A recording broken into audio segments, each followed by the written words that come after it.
God, we thank you that you promise to be with us always.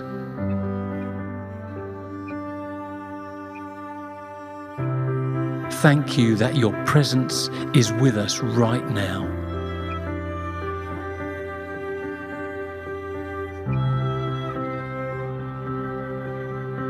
Today, we give you our hearts, our minds, and our lives. Come speak your words of life into our beings.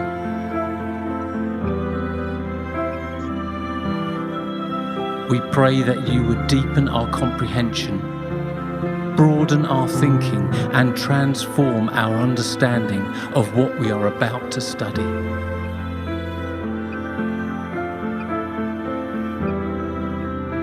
For you are our wise counselor, our perfect teacher, and our faithful friend.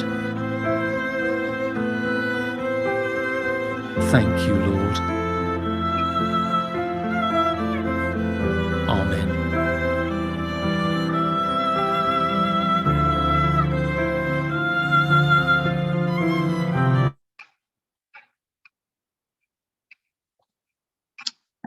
I'm back with you.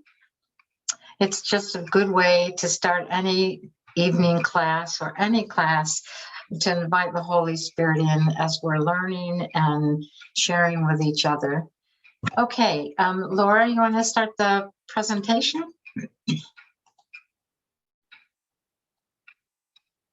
Let me get myself together here. Joan, may I ask a question, please? Absolutely. In the notes, when I went back to review and I printed out the week one summary, the last page, and I'm not sure we covered this and I'm not sure what it is. It's God's, I don't know how to pronounce it. He said? We did. He said. It was he said. That's the Hebrew word that sort of encompasses all that Jesus is. So if you look on the side of that slide, there was a it's like a wheel. Right? That's what he said means, all of those things. In other words, he said is that unconditional tenderness, kindness, and mercy that Jesus shows everybody. Did that help? Got it. Okay. Okay. Yes, it did. Okay, I just great. want to make sure I was on the right track. You are on the right track. He said it's called because I was calling it he said, and somebody was very gracious and said no, it's he said. Okay, so let's begin this week. We're going to be talking about a little more about the basics of pastoral care. So what is pastoral care? It is love with skin on, right? And it is also caring for another by giving oneself in Christian love. It's knowing that we are there and available to give Christian love to those in need, just not only to help the pastor, but to help the parish family, to help the hospital patient, the nursing home, the lonely nursing home person. It is love with skin on. Next slide. It's a compassionate ministry of presence and a willingness to be with somebody else who's in deep distress or mild distress, but to be there for that person where they are. Not where we are, but where they are. Next slide. There's some essential prerequisites for it. You can go on. You can stick. I don't know why these are having this. So love and love for people. In 1 Corinthians 13 teaches us two important things. You can have all the gifts that are to have, but if you don't have love, you don't have anything. And it's greater than any of the spiritual gifts put together. And those of you who know Bishop Curry, who is the bishop for the Episcopal Church in America, it's all about love for him. he sees love taking care of our racism issues and love taking care of our grief issues. And, it is all about being able to love other people. And isn't that what Christians are all about anyways, is loving, regardless of who we are or who you are or where they are, or where you are. Next slide, please. It's a gift of caring, and it involves the ability to listen, to accept, and to be available and patient and sensitive to others' experiences and non-judgmental, and able to offer words of hope and encouragement. And listening is a big thing. Probably the biggest part of lay pastoral care is communications. And the biggest part of communications is listening. If we're not able to listen with a listening heart, then it's not. Slideshow this evening does not match what initial course document was. It does. We're getting there, Joanne. You have to have these things. You have to be able to listen, to accept, to have these Bs, and to keep confidences. Next slide. And you have to learn from your own experiences, but sharing your own experiences is not really part of pastoral care.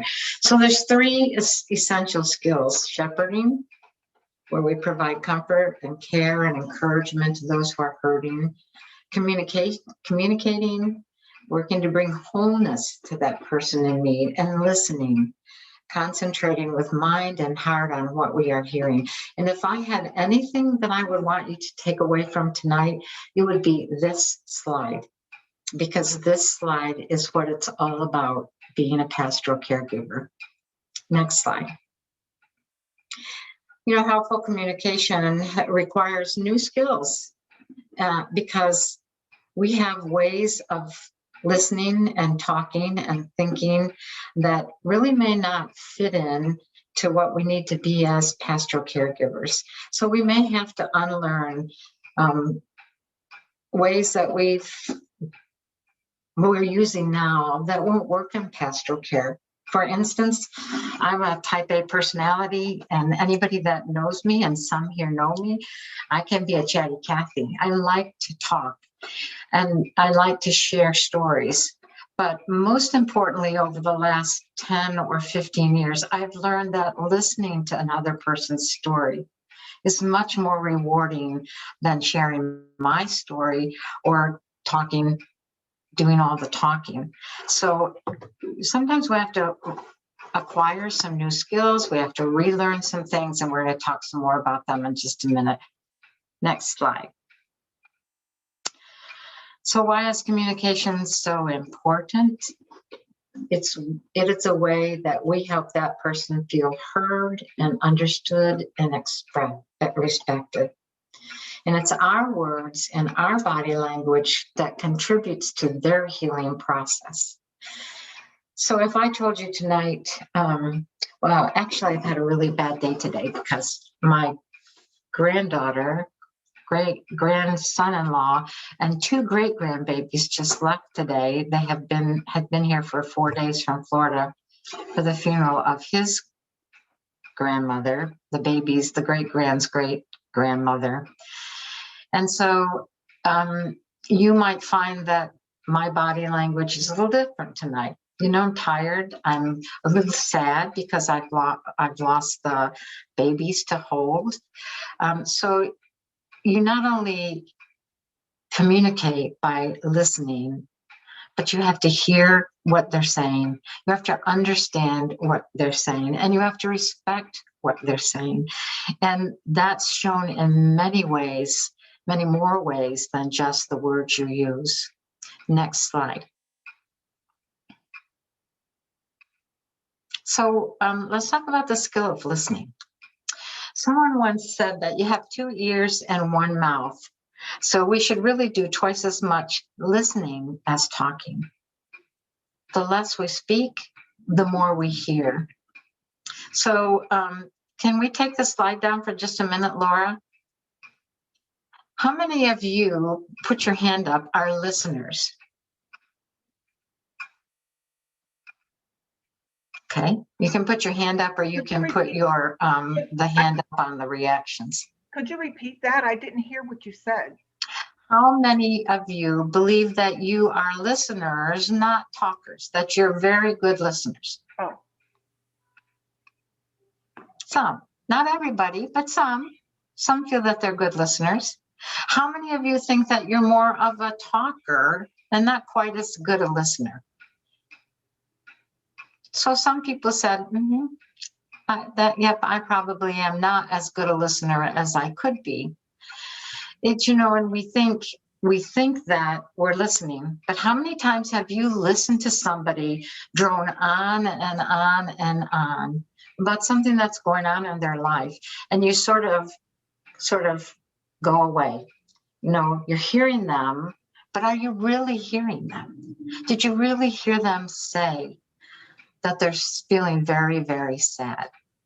Or maybe they didn't say the words, but did you hear them say that by their expression, or by their tone of voice, or by their body language? Maybe their shoulders were down and they're just sort of frumpy there, no energy. There are all things, all part of listening. We don't think about that. We think of listening with our ears. So I want you to become people that listen with your hearts. You can put the slides back on for a second. Laura? I know she's there. Laura, are you there? There you go. So, listener, speaker, so I wanted to kind of see where you feel like you're coming from as we move ahead. Next slide. Laura, sorry I did that to you. So there's a skill to listening. It doesn't come naturally. It just doesn't. We learn to talk. That's what we learn from the time we enter the world. That's all we hear is talk, and that's what we learn. It's an art. Listening is an art to be learned and mastered. Next. So what's helpful? Oops, you can go back. You're good. You can go that one. There you go. Active listening. How many people understand active listening? We just talked a little bit about it. When you do active listening, when you have that attention, you are attentive to that person, that helps the person feel heard. And it helps you hear verbal and nonverbal language, just what we were talking about. And it also is helping us practice empathy, seeing with the other's eyes, listening with the ears of another, feeling with the heart of another. It's not sympathy we're looking at, it's empathy. It's sort of putting that other person's moccasins on and try to hear where they're coming from. Next slide. So listening requires, it's an active process. You have to sort of self-empty. You can't think about what you're going to do when you leave. You can't think about the wash that needs to be done at home, or the oil change that needs to be done when you get home. You have to empty yourself and be present with the person you're with. And it's a conscious effort. It's not something that is always easy to do, especially if you have somebody that's very quiet. It's an active process in that understanding mind and body information, so that you've emptied yourself so that you can see all that person is giving to you. And you know what? It's silencing a need to respond. So if you're really listening, you're not thinking about how you're going to respond to what that person's saying. You're listening with your heart to understand what she's saying. The questions can come later. Next slide. Excuse me. So if you were to think about practicing empathy, how do you think you'd do it? Does anybody have any ideas?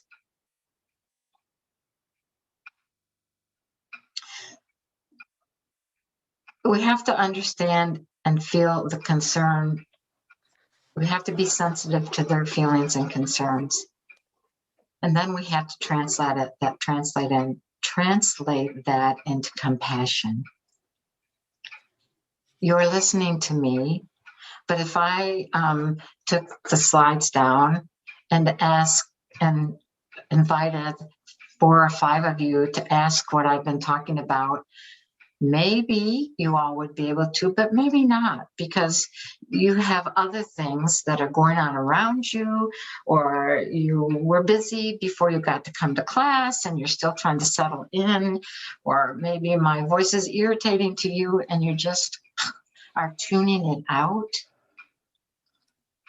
So by practicing empathy, you are listening and feeling with that person. That's what empathy is, feeling with that person. Next slide.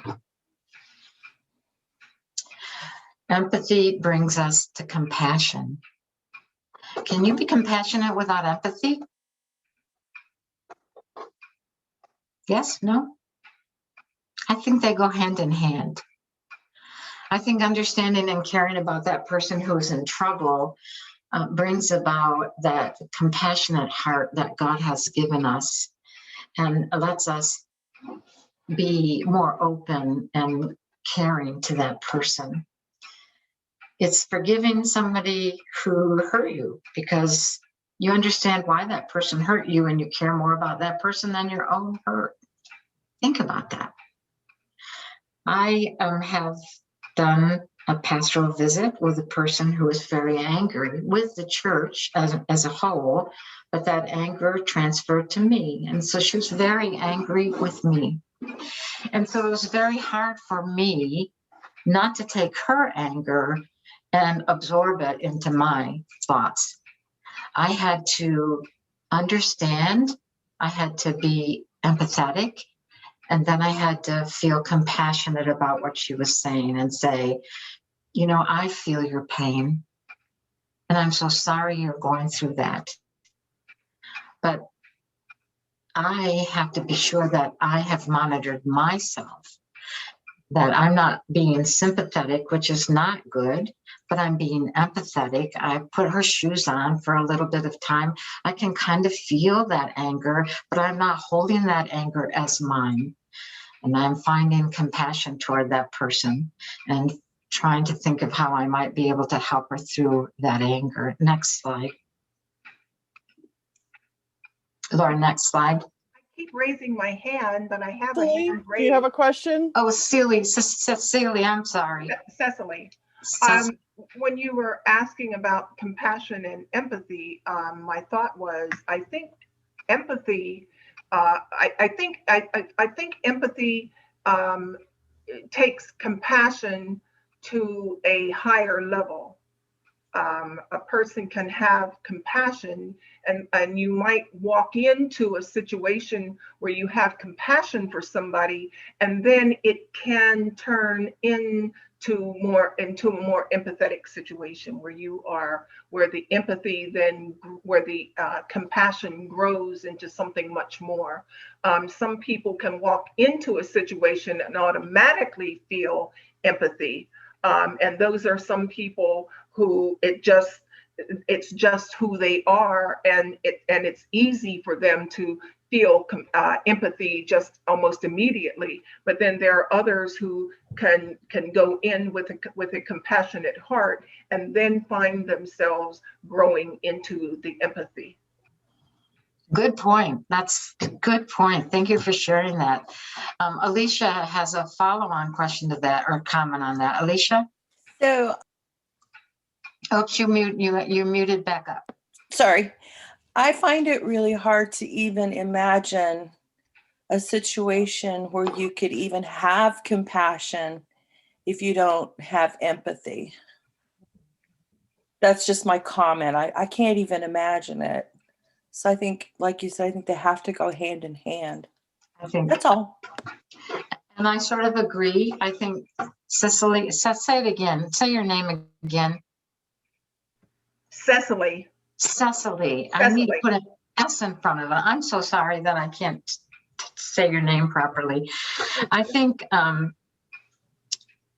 I could be empathetic, but my empathy brings out compassion. I can be sympathetic without feeling compassion, I think, because I think, does anybody have any thoughts on that? I think empathy and compassion are sort of melded together. If you say you're empathetic and you cannot be compassionate, then maybe you're not as empathetic as you think you are, or the understanding is not there. So good point. Thank you, Cicely, for that, and Alicia for your follow-on comment. Next slide, Laura. So we talked about empathy, we talked about compassion. Now we want to talk about those listening skills that we all need to hone. Most of us think we have them, but I know that when I started in pastoral care as a chaplain, I thought I had listening skills, but I really did not have good listening skills. And I also found out that I could not go into any visit without calling God to my side, because I can't do it alone. I couldn't do it alone. And it only took the first time I was so scared that I prayed and said, Lord, if you're not with me, we might as well turn around and go home, because I don't know what I'm going to do. Laura, we should be on the next slide. We're off of. So let's talk about the 6 key listening skills. Attending. You need to be attending. You need to be there, not daydreaming, not wishing you were somewhere else, not thinking, why didn't I schedule this for a different day? You got to be there. You need to be reflecting. As you hear that person talk, you don't want to interrupt, but you want to give them feedback to know that you are understanding them, that you're attuned to their feelings. And that feedback may be just, I know, or I understand, or just a head, just a, oh man, I'm so sorry, or, any type of feedback tells you that you're listening to them. You can clarify it as an important part of listening. You may hear me say something, but you may not quite understand what I say. So it's all right to say, gee, I'm not clear on what you're saying to me. Or can you tell me a little bit more? Clarifying as part of listening, redirecting. Tell me more, or a minute ago you said, and we're going to go through these in just a little bit more detail in a minute. Summarizing, represent what was said and represent it in an orderly manner. And as I've done many exercises, I used to teach communications in college. And as I did some exercise with the students, I was sometimes as bad as the student. When you would have a group of 3 or 4 and you would have to listen, and then you would have to state back what the person said. I was like a deer with the headlights on, trying to remember what that person said. I listened, but I wasn't listening. I was only hearing. And silence. Sometimes the biggest part of listening is the silence. Letting God speak through you, letting God be your ears and pull what they're saying into your heart and into your soul so that you can say the right words after. Next slide. And just to let you know that if you didn't get the message, I will put the slides up after class. So you will have all of these slides on the toolkit after class. So you don't have to be scribbling a lot of notes. So what are you attending to? You're attending to their words, to what's being said, to their tone of voice, to their motives. You may hear something that you think, why would that person want to tell me that? What is their motive in telling me that? And nonverbal cues, if I were looking, I'm not seeing all of you at once right now, but if I were looking at all of you at once and I saw somebody like this, I would think that I probably am boring you, that my what I'm talking to you about is either old news for you, or it's ho-hum, or you're just not interested.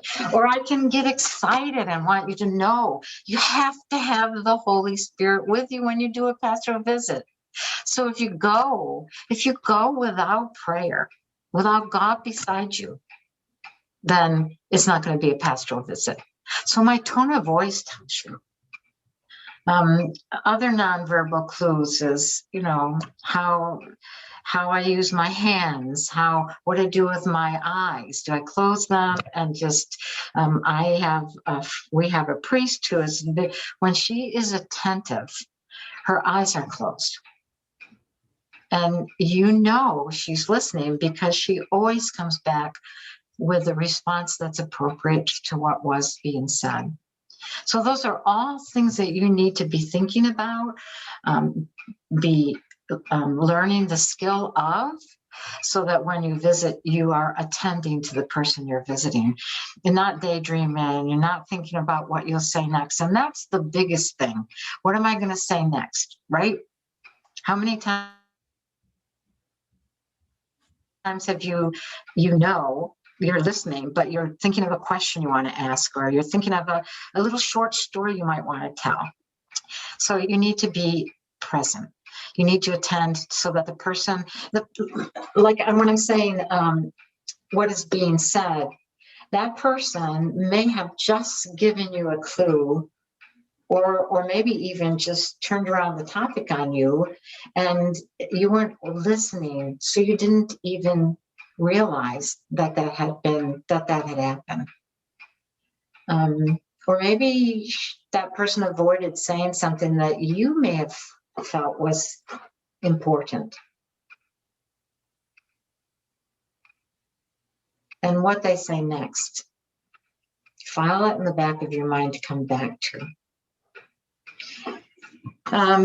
The other body languages we talked about, tone of voice, to their feelings. I'm going back to feelings and I share a little bit more. It is so, so important. Probably the most important thing, but the most overlooked, to attend to their feelings. Don't just focus on their issues or their content. We need to help people face up to any unhealthy feelings they've allowed in their hearts. And we need to acknowledge their anger, their self-pity, or their insecurity, their depression. They're blaming God or their unforgiveness. Their problems may be long-term, and we may not be able to help resolve them, but we can certainly help people react in more healthy ways to them. And that's all part of attending. For example, a person has a falling out with a close relative. They haven't spoken for 2 months. That relative dies suddenly. What do you think that person's emotions might feel? What might that person be feeling? Anybody? Perhaps guilt. Guilt, perfect. Some more, how about some more? Remorse. Yep, remorse. Who would they be angry at? Themselves. Yep, and maybe even at God. Yep. Because they're devastated, they're numb, they're guilty, they feel guilty, they want to be relieved of that guilt. How about this one? A single mom loses her job. She has 3 kids and a mortgage. Who is she angry at? Her ex. Yeah, her ex. I'm sorry.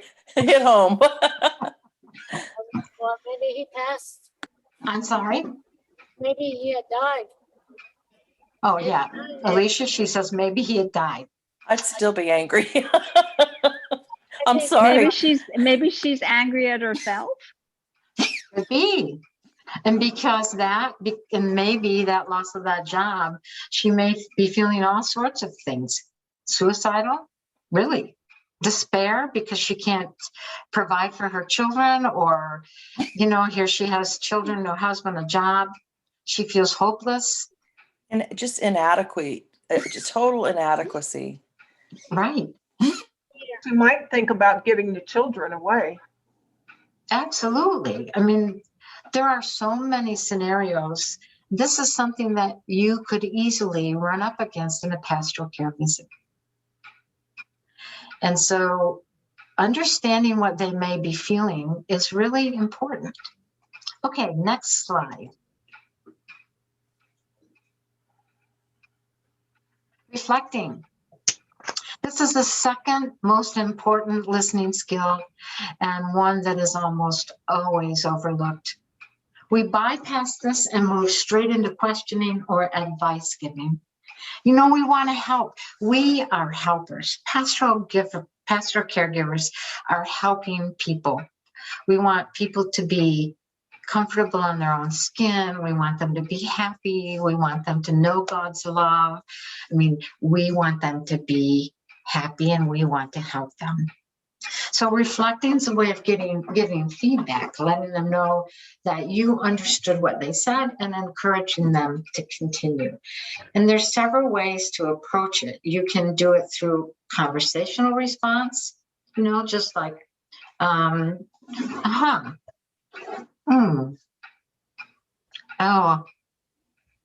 I see. Go on. Oh, really?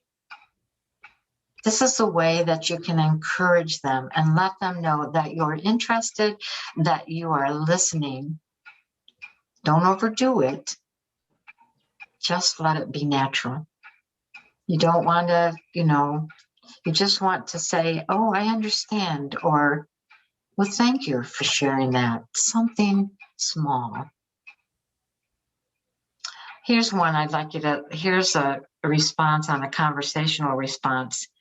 It would be helpful if this week you would take your mute off unless you're in a noisy house, or so that you can respond, because I want you to be able to share some of your thoughts on this.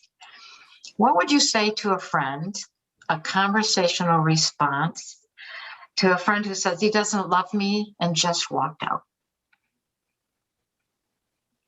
You mean the woman just walks away? No, your friend just said to you, or the person you are visiting, he doesn't love me and he just walked out. Oh, he just walked out. He said he doesn't love me. He said he doesn't love me. And by that, I'm sure this person will be in tears. He said he doesn't love me and he just walked out. I don't know what to do. Oh, really? Oh, really? This is a what'd you say? I'm sorry. Oh. I don't think you can get into a conversation. You really have to. I don't know whether, if they're in tears, you know something, but I think that please, can you tell me more? Can you go on? Or, oh, right. Really? And that's the kind of response you want to give. Oh, no. Or, oh, really? Tell me more. Do you feel like you can share? Yeah. Or, something short, nothing like, because what you want to do is you don't want her to tell you what you want her to say. You want her to say what she needs to say. So if you say, oh, I'm so sorry, and give her that silence, then she may be able to continue her conversation with you, but you are not doing any deep conversation. It's just a small conversational response. The mirror response is a little different, because what you're doing with a mirror response is you're repeating it right back to the person in full. The last thing they said. He just walked out. He just said he didn't love you and walked out. You're mirroring. You're mirroring. That's a hard word to say. Her response back to here. That's often the only thing the person needs to do to resume talking to you. I had a situation very similar to that with a girlfriend. It wasn't that he didn't love her. It was just he got angry and walked out, and she didn't know where he went and when he would be back, and she just wasn't, she didn't know if it was actually over. She wasn't sure, but it was this type of thing, a mirror response, and she said, I don't know where he went. She said he just got angry, and it was a horrible, fight. I don't know where he went. And I remember saying to her, I said, hey, come here, just come here and sit down and just sit down and let's talk for a moment. Just be quiet and let's talk for a moment. And I said to her, I said, now, what do you mean that he just left and you don't know where he went? I said, no, what happened? And then she just sat there for a few moments, and then, then she started talking a little bit about what happened. And so that's what, that's my first response is, sit for a moment and just, take a moment and think for a moment. So, because I need a moment so that I can think. So I need them to sit for a moment and think, so I can then think to see, so I can kind of get a feel as to what this situation is, so that I can kind of know where to go with it. So that's what I usually do. And that is, let's come on over here and sit down for a moment and then tell me what happened. And then I can help with telling you where to go with that. And that's sort of a little bit of all of what's on the reflecting slide. The easiest way would be to say, you don't know what to do. If the person's last thing was, he said he doesn't love me and just walked out, I don't know what to do. You could say, you don't know what to do. Or you could say, oh, he just left. That opens that up with an open question where she could come back and say yes. And we'll talk about open and closed questions. We want open questions so they just can't say yes or no. But if that person had maybe said, and now I don't know what to do, you can say, you don't know what to do. The only thing you have to be careful of is you do not want to use this too much. Other words, you start sounding like you're just parroting that person, and that's not helping them.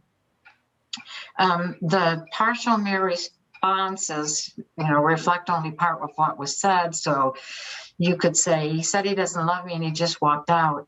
He doesn't love you. He doesn't love you. That's partially mirroring. You're not saying everything she said back.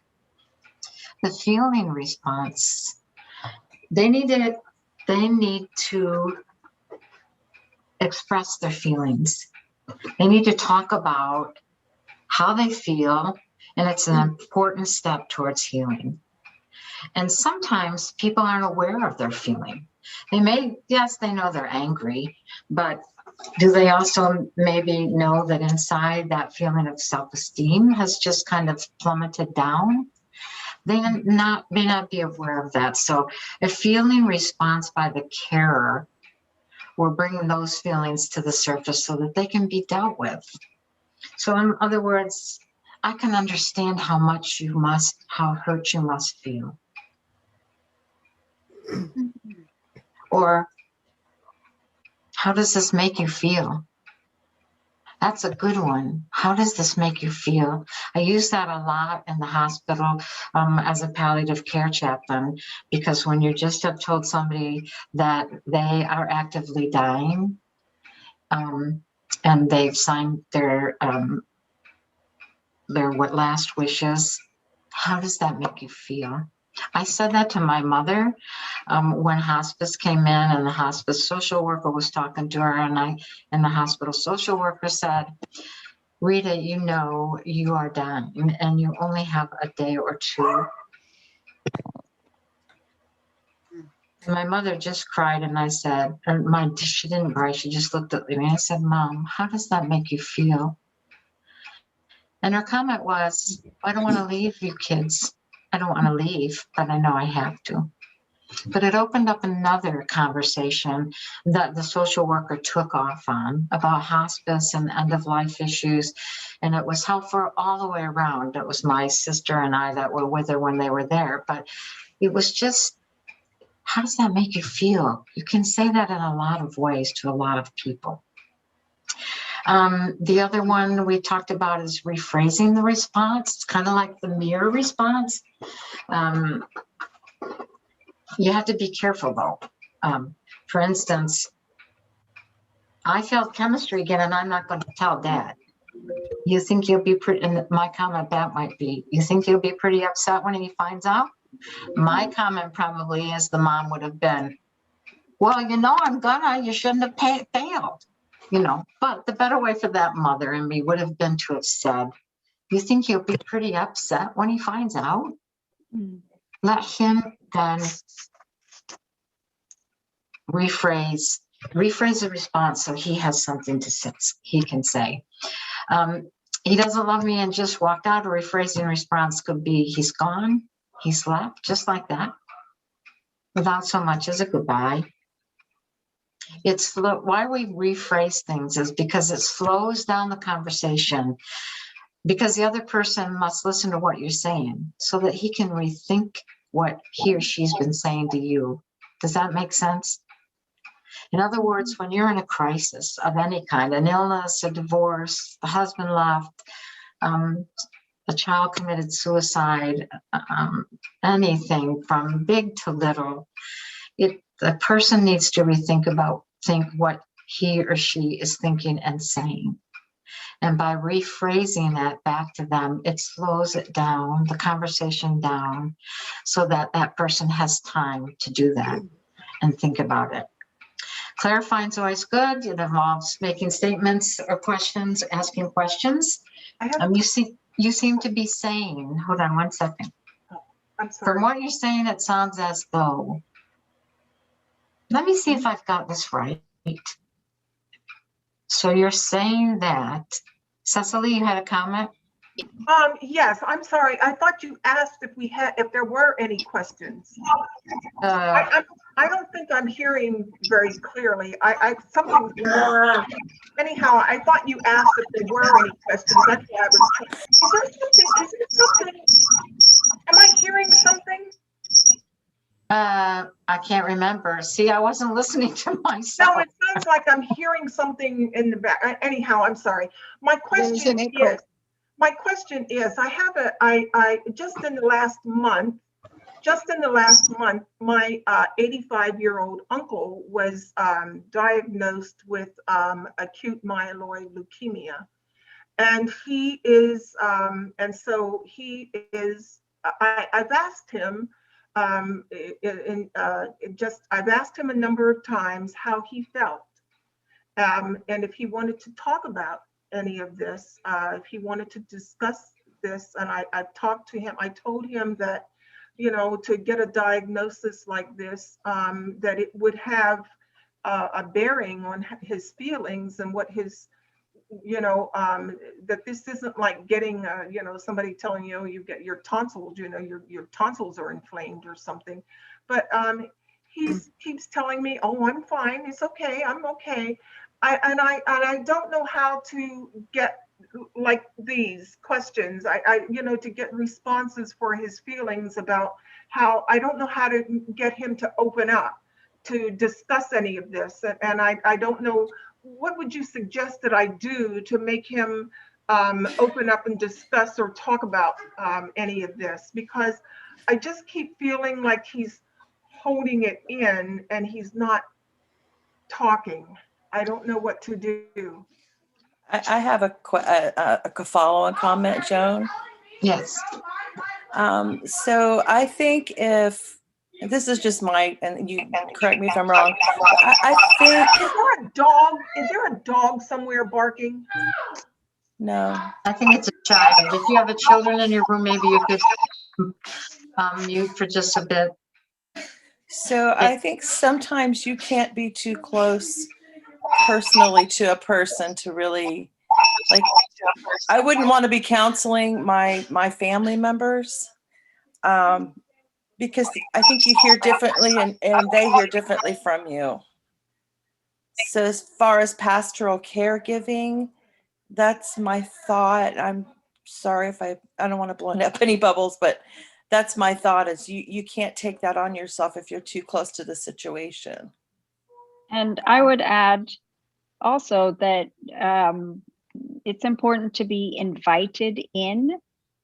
Has your uncle asked you for help, or are you wanting to give him help because you love and care about him?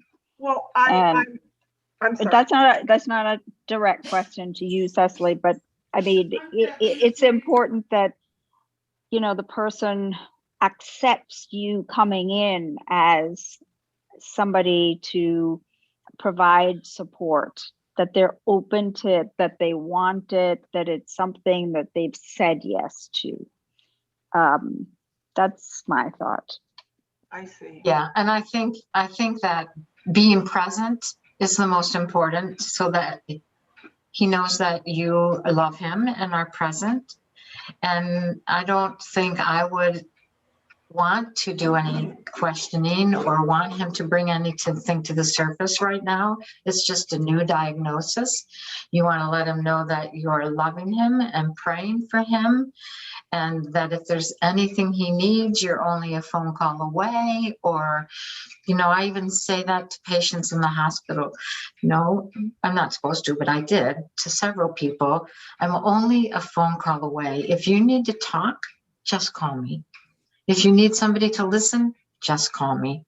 So I think sometimes, and I liked what you said, Caroline, sometimes you need to be invited in before you can start some of those difficult conversations. When he comes home, he will be moving here with me, and I will be his caregiver. So I was trying to help him with, but sometimes I know I can be a little pushy. So in my trying to help, so I probably was trying to push too hard. So Right. But you know what, Cecily, if you're there in spirit and in presence, he will talk to you. He will come to you. The more you push, the less he will come. Yeah. The conversation about my mother, we didn't have any more until like 2 days later, before she really was really not as responsive. Mm-hmm. And then we had some very good conversations. She wasn't afraid of dying, and all the things that you hope you can talk to about with people that are close to death. So just be patient. Laura, let's move on to the next slide. We have lots of slides to get through. Here's the thing: I'm clarifying, making statements, or asking questions. You've got to understand what that person's telling you. So you want to make sure that, and here's some examples. Let me see if I have this right. I think you're saying, from what you're saying, it sounds as though you're pretty angry right now. Clarifying. Next slide. Redirecting, a helpful way of changing the direction. Tell me more. What did you mean when you said that that he just walked out? Did he pack anything? No, I want to say, what did you mean when you said he just walked out? She's going to say, well, he just slammed the door and left, or he took his car keys and that was the last I saw of him. Can I have the next slide? Summarizing is just as important. Re-presenting the conversation so that they know you listen to them. Because if you go back to visit the second time around, they're going to be so much open to your visit. If you re-present what you heard when you see them that first time. Next slide. And silence. Who's uncomfortable with silence? I'm not good with silence. I have to fill those spaces. I want to fill those spaces. And I have a daughter who is 10 times worse with me. You get in the car with her and she's like, Chatty Cathy, what are you doing? And if there's a silence, she will fill it. She does not like silence. But as pastoral caregivers, we've got to allow that silence, no matter how uncomfortable we are with them, because it's showing that we're caring and processing what they're thinking, what they've said. It allows you to think about what was said and reflect. It allows that person to think about what was said and reflect. And it lets God speak with each of you. It's so important and so hard for some people. Next slide. So we've talked about active listening, and active listening helps that person feel heard. It hears the spoken and the non-spoken. So I'm sure you've seen me get closer to the screen. I'm getting excited about some of the questions you brought up and that you're eager to learn. But it has those 3 key points: reinstatement of the sender's words, reflection of the words and those underlying feelings. You know, the lady that we're talking about, the example, I mean, she's got to feel internal rage. And she's got to feel like she's no good, like her self-worth is, you know. So we have to think of all of those. And by clarification and summarizing, that focuses on the sender's message and puts us where we need to be with that person. Next slide, please. Here's some unhelpful responses. You know, sometimes I don't think I put it up on the toolkit, but I will this week. I have a list of things you do not ever want to say in a pastoral care visit.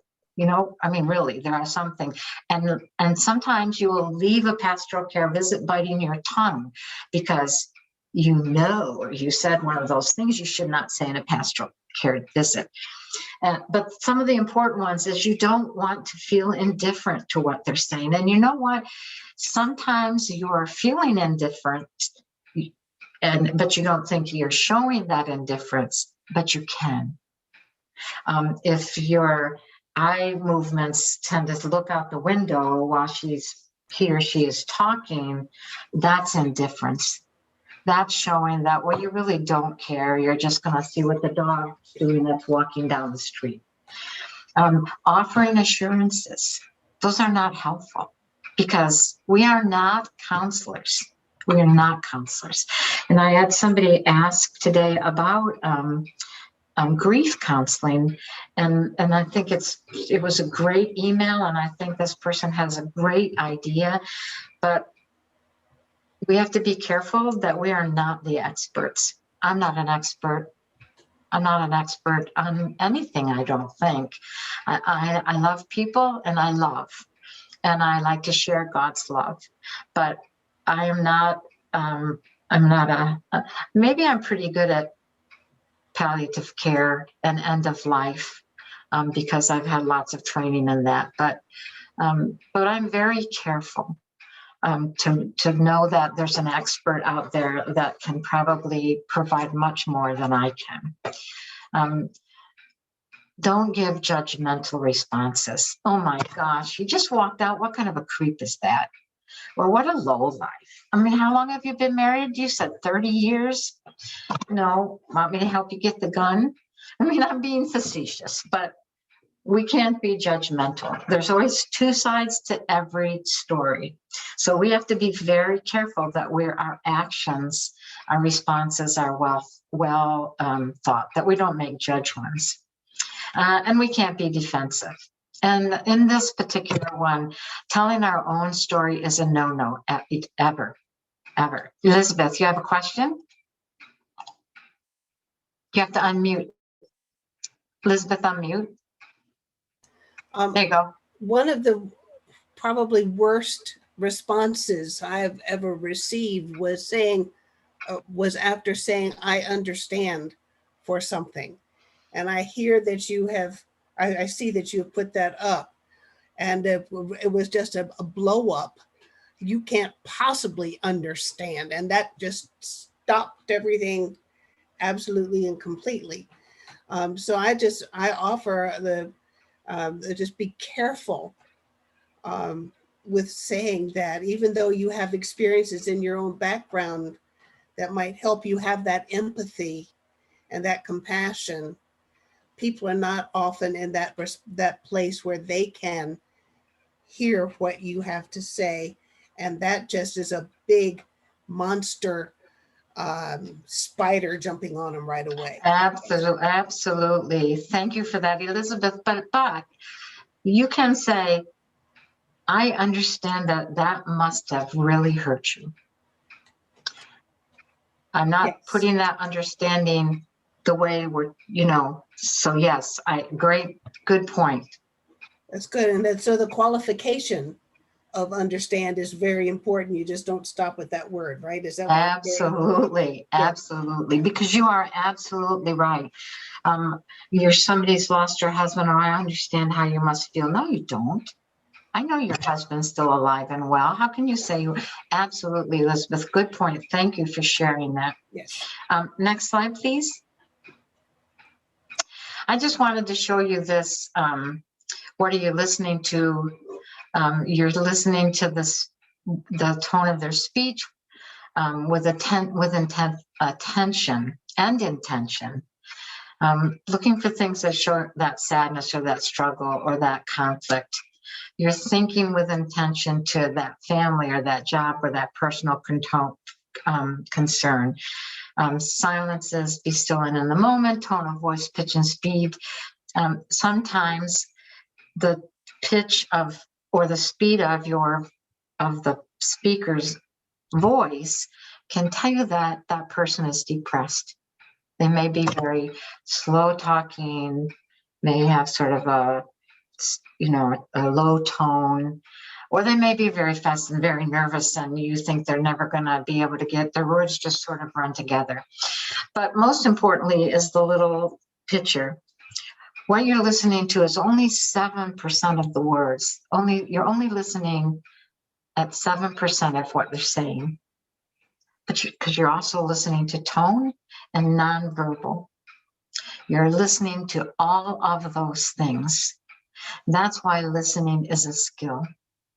And I'm going to point out Sally Lamont, because if you look at her for a second throughout this meeting, and there's others, but Sally was just sort of right there, you can see that people are interested in listening because they come closer to the screen, or they put their head to the side like they're really trying to comprehend, or that makes sense, or Carolyn and several others nod their heads. So that's all part of it. That's all part of it, not just the words that you're saying. Next slide, Laura. I keep looking at that darn clock. Focus your attention. You need to relax. You need to show you're interested. You need to concentrate.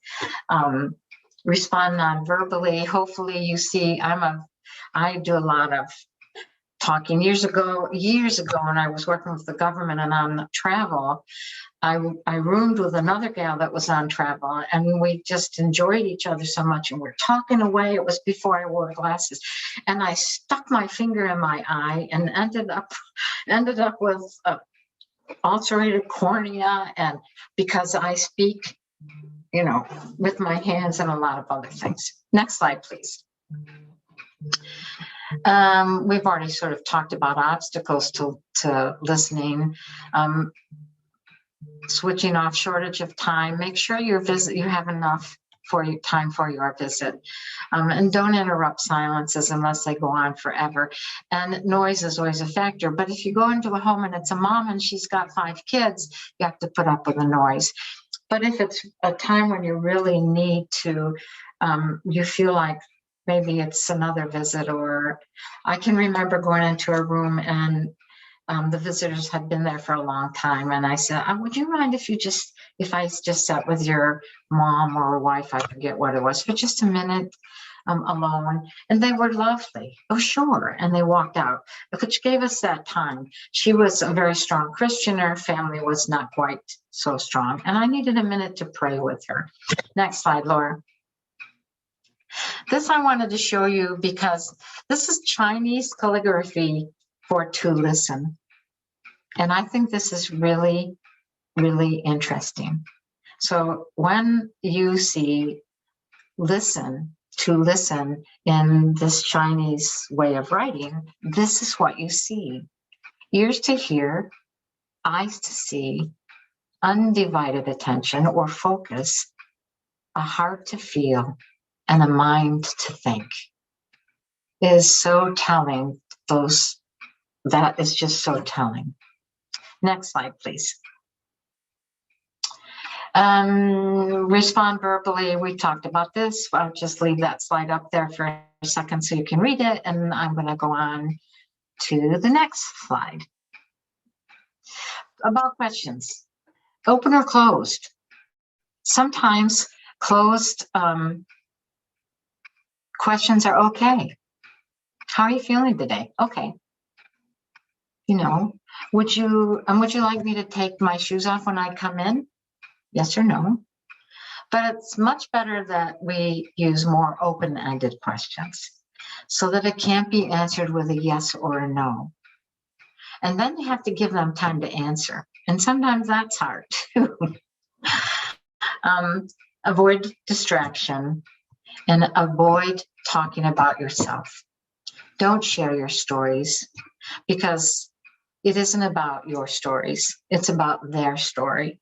And in order to really be in presence with them, you have to hear their story and not share yours. And it's so easy to say, oh, I know how you feel.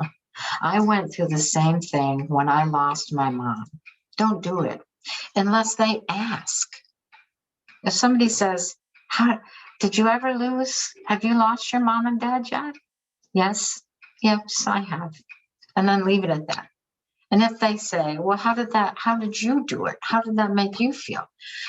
Then in a controlled way, and short conversation, you can share that. But you have to be careful. Just be careful for that. Okay, the next slide, we're gonna go into the breakout rooms. We're gonna be in the breakout room about 15 minutes. We're gonna do break rooms with 3 people. This has been put in the chat by Laura, so you can open the chat and just have it beside you. Once you're in the breakout rooms, the little thing that came up last week when we tried this doesn't come up again. So Laura's sort of been putting them in the chat. I've seen them go through several times. You're gonna have 3 people and you're gonna choose question 1 or question 2. The speaker is gonna talk for 3 minutes on one of those questions. The receiver, which would be the caregiver, is gonna be the listener. And after the speaker is finished, she's going to spend, how many did I say? A minute to share what you've heard, because it's too easy to go on and on. A minute. So you really have to listen. And then that third person is going to be the timekeeper. It's important that we keep to this 3 and 1 minute, 3 minute speaker, 1 minute, because you're all going to do each role. So you'll be a speaker, you'll be a listener, and you'll be a timekeeper. We'll come back for 5 minutes and talk about how that felt and what you got out of the exercise. And then we'll be just about done. So Laura, we're ready for you I won't see you in your breakout rooms, but I'll see you back in the main class when you get done. Welcome back, everybody. I'm not going to go over the slide. We're really, I want to be really conscious of time. But there's a slide that can help you if you read it. But I want to go to the next slide because it's a very appropriate slide. Check yourself. Are you being judgmental? Are you being cynical? Are you uncomfortable?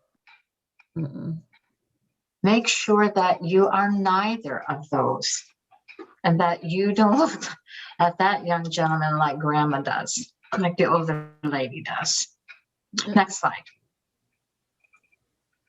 And just a bit of wisdom. I've learned that people will forget what you said, people forget what you did, but people will never forget how you made them feel. And I believe that to be 100% true. It is the most important thing we can do as Christians, is to make people feel loved and appreciated and wanted. And if you will give me the screen back, if you'll stop screen share, I'm going to start screen share. Do you have any very quick closing comments or questions? It's very hard for me to answer chat. So if you have a burning question or something came up that you wanted some clarification, whatever, please feel free to email me. Just email me, and I'll get back to you on email about whatever it was that I missed on chat. So I'm going to share my screen, and we're going to do our closing prayer. Let's hear the sound. Let me open it up quickly.